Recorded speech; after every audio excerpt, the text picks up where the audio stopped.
couple or love relationship has nothing to do with you not feeling like shit and this person having to provide you or not provide you with anything.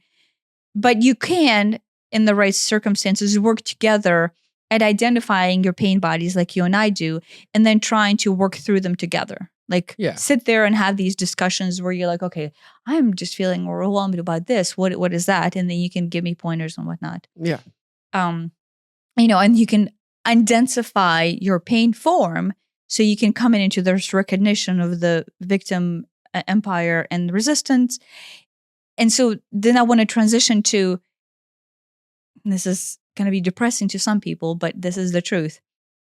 Only then can you start to recognize what love actually is. Yeah, that's the thing. Because my idea of what love is now, especially romantic love, is wildly different from what it was 5 years ago, 20 years ago, when we got married, whatever. Yeah.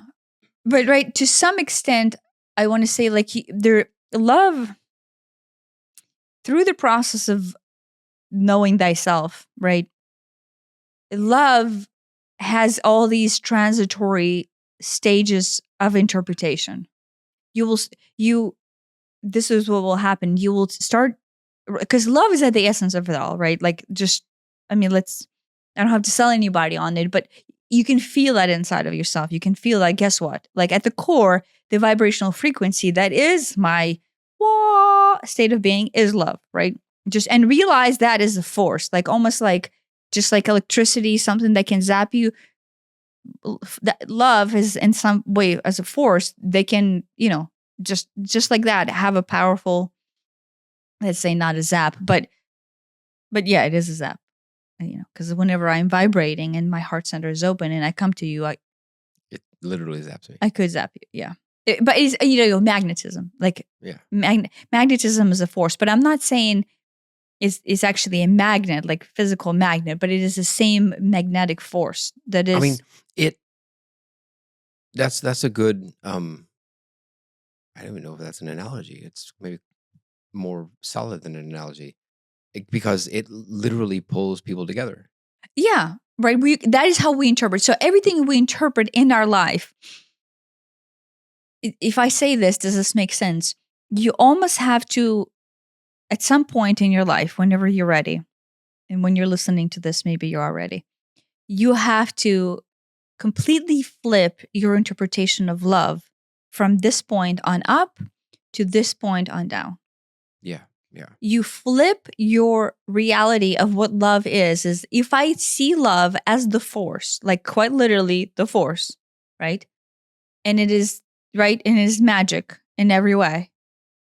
And I start using it as a tool. Like I actually take it and start using it as a tool. You start to reinterpret everything else that you have contributed to being love as a right form of interpretation. Like you reinterpret all the concepts of romantic love, of love to a pet, of love to a child, of love to a flower, love to, I don't know, whatever else, a squirrel, right? Your idea of what love is changes when you interpret it from the top down as a force, as a quite literal, force. And then you see everything else more magical and actually more like real love than the love from the bottom on up. Does that make sense? Yeah. Yeah. Right? Yeah. So the guidance that I get is your power, like really your existence, is literally a force that we define. We use the word love to define it because through our human blueprint, we have been programmed to feel it and then thus call it love. Right? But outside of our human language, outside of our human interpretation, it is a like little force. And we have never defined it or looked at it or interpreted anything other than this word as love. And then in fact went on through decades and decades of our existence in our case, but through millions of years, interpreting as something else. As a feeling, which diminishes it Well, because it's more than a feeling. only as a feeling. Yeah. Only as this like satisfaction. And then we interpret it further down and further down and Right. further down and further It's, down. you And know, then it's like a solution it's to on the our feeling crap. wheel. So, there's fear and there's happiness, and there's joy and there's love and there's, disgust and whatever. And that's it. It's just like those. Just, that one happens to be nice. That's what Yeah. everybody But thinks it is. one loves its own set. There's no other thing that is part of it. Part of that wheel. There's just Right. this one concept that is love, and everything else is down there lower on its own. But once we choose to live through our pain body in order to be lost, so then we can be found, to the process of know thyself, we start to interpret love from the only place we know, which is the place of the bottom of the barrel, and then that's it. Right. And then we're searching for it. We're trying to connect.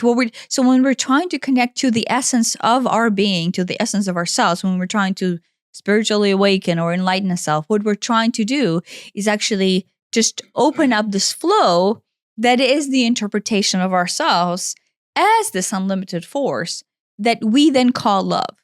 Yeah. And so, I will say this again, there's nothing actually out there other than this. That's it. Kind of like, that's it.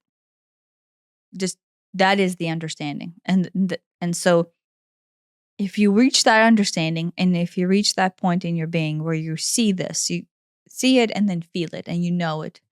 And then you go, oh, okay, so now I am able to, through my de-densification of whatever, right, that previous 50 episodes of our podcast talked about.